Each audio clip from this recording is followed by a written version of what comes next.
Imagine living on the moon, waking up each day to a world of endless gray plains and jagged craters, with the blackness of space stretching above you.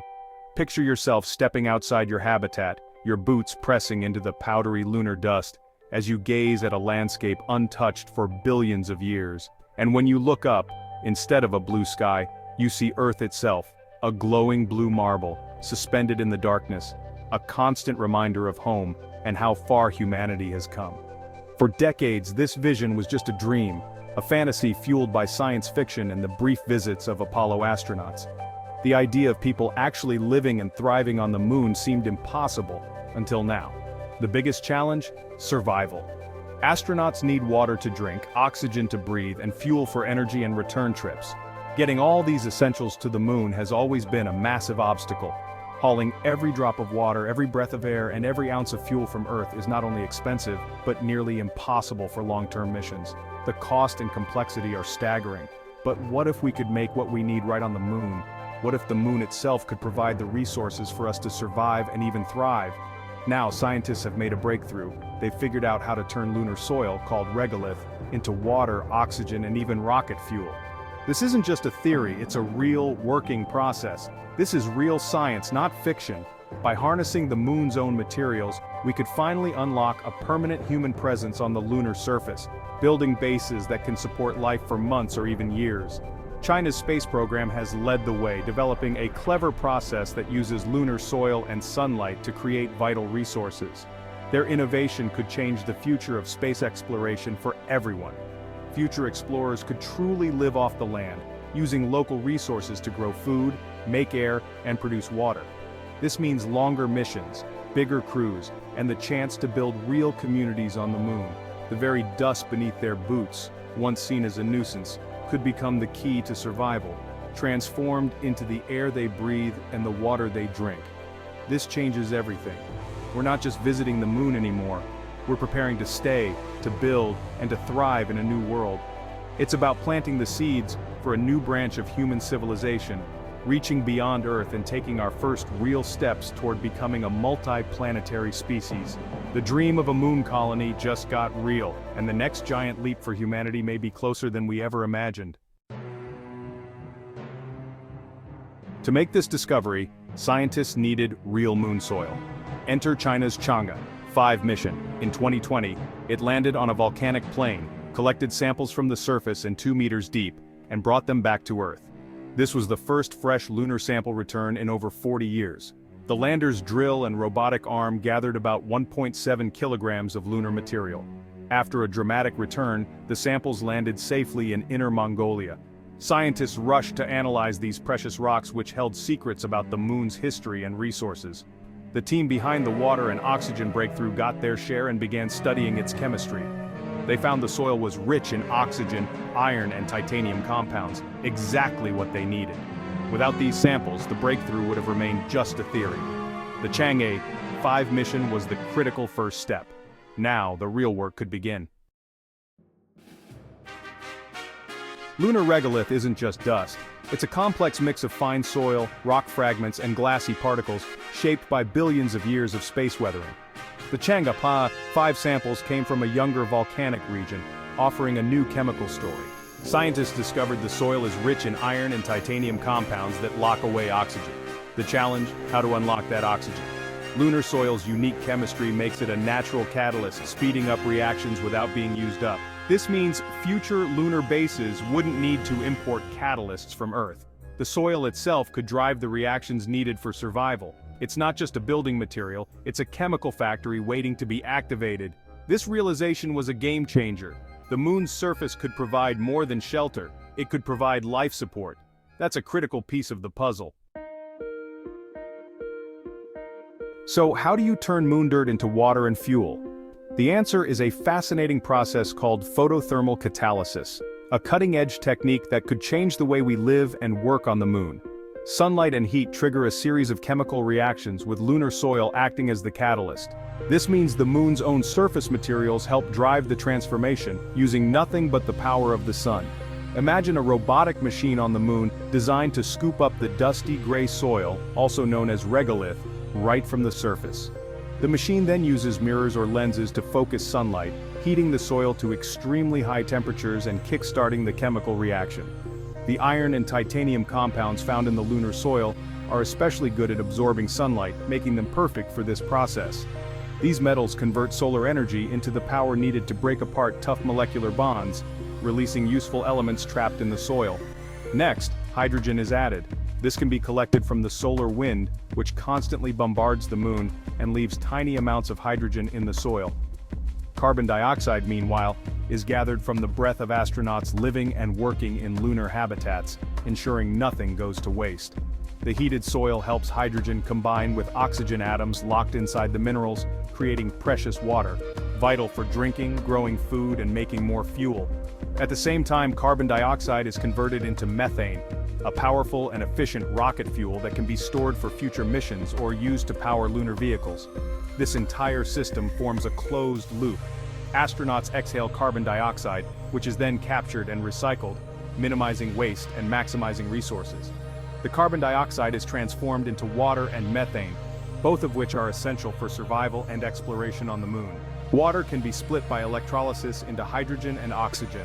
Oxygen for astronauts to breathe, and hydrogen to keep the reactions going or to make even more fuel. Methane is safely stored in tanks, ready to be used as fuel for rockets or lunar rovers, making future missions more sustainable. It's an efficient solar-powered way to create essential resources from what's already on the moon, reducing the need to bring supplies from Earth. This is how we cook moon dirt into survival, transforming the barren lunar landscape into a source of water, air, and fuel for the next generation of explorers. Let's break down how we get water and air from rocks. The key is electrolysis. Pass electricity through water to split it into hydrogen and oxygen. The oxygen is vital for life support. No more shipping heavy tanks from Earth. A lunar base could continuously produce oxygen, making long-term stays possible. The hydrogen produced isn't wasted, it's recycled back into the process to make more water. This creates a self-sustaining loop, needing only a small initial supply of hydrogen. This strategy is called in situ resource utilization, or ISRU, using local resources to survive in space. Producing water and oxygen from lunar soil, powered by sunlight, is ISRU at its best. It solves two of the biggest hurdles for space colonization. The moon isn't just a barren rock, it's a world with the potential to support life. All it takes is the right science to unlock it. That's the real breakthrough. This process doesn't just give us water and air, it gives us fuel. The same photothermal catalysis creates methane, a powerful rocket propellant. Combine methane with oxygen from split water, and you have rocket fuel made on the moon. This could turn the moon into a refueling station for missions to Mars and beyond. Rockets wouldn't need to carry all their fuel from Earth, just enough to reach the moon. That slashes costs and opens up deep space. Astronauts' exhaled CO2 is combined with hydrogen and passed over sunlit lunar soil, producing methane and water. You clean the air and make fuel at the same time, a perfect example of sustainable engineering. Local fuel means lunar landers and rovers can travel farther, exploring more of the moon. The ability to make fuel on site gives us true freedom to explore. The moon could become our launch pad to the solar system. This breakthrough changes the blueprint for living on the moon. Before, the cost and logistics of shipping water, oxygen, and fuel made a permanent base nearly impossible. Now, we can make all three essentials on site, reducing dependence on Earth. A self-sufficient base is safer and more resilient. No more life or death supply runs. This technology could speed up the timeline for building a lunar base. With the biggest hurdles solved, we can focus on habitats, rovers, and science. It could spark a new era of international cooperation and investment. With water, we can grow food. With oxygen, we can support more people. With fuel, we can explore farther. The moon becomes a world of opportunity, not just a barren rock. This is the key to a sustainable human future in space. The dream is now within reach. But turning this breakthrough into reality won't be easy.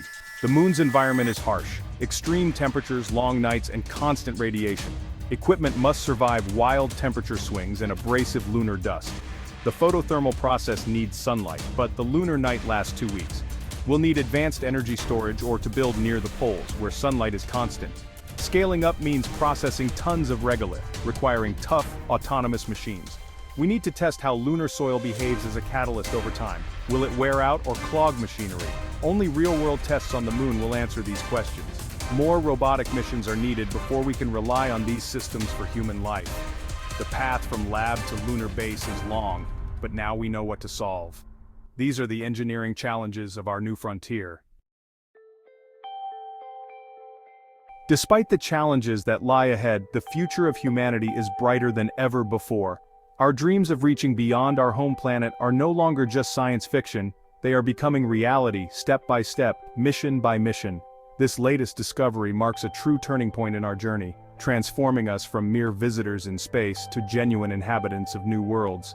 It's a moment that will be remembered for generations, as the day we began to build a future among the stars. Harnessing the resources of another world is the crucial first step to becoming a multi-planet species. By learning to use what the moon provides, we lay the foundation for sustainable life beyond Earth, opening doors to even greater exploration. Imagine 50 years from now, a thriving lunar base, powered by endless sunlight and the very soil beneath our feet. Cities on the moon, bustling with activity, will stand as monuments to human ingenuity and perseverance. In these lunar outposts, greenhouses will grow fresh food, rockets will refuel for journeys deeper into space, and the moon will become our gateway to the entire solar system. Life will flourish in places once thought impossible. This incredible future isn't guaranteed, but for the first time, it's truly within our reach. The choices we make today will shape the destiny of generations yet to come. Achieving this vision will require global collaboration, innovation, and the courage of a new generation of explorers. Together, we can overcome any obstacle and reach new heights. This breakthrough is a gift to all of humanity, a powerful reminder of what we can accomplish when we unite in pursuit of a common dream. The spirit of discovery belongs to everyone. So next time you look up at the moon, see more than just a distant world. See a place filled with potential, water, air, fuel, and perhaps one day, a new home for humankind. The dust of the moon is no longer just a symbol of mystery, it's a promise that our journey is only just beginning, and that the best chapters of our story are still ahead. Science and curiosity have opened the door to the cosmos, inviting us to explore, to learn, and to dream bigger than ever before.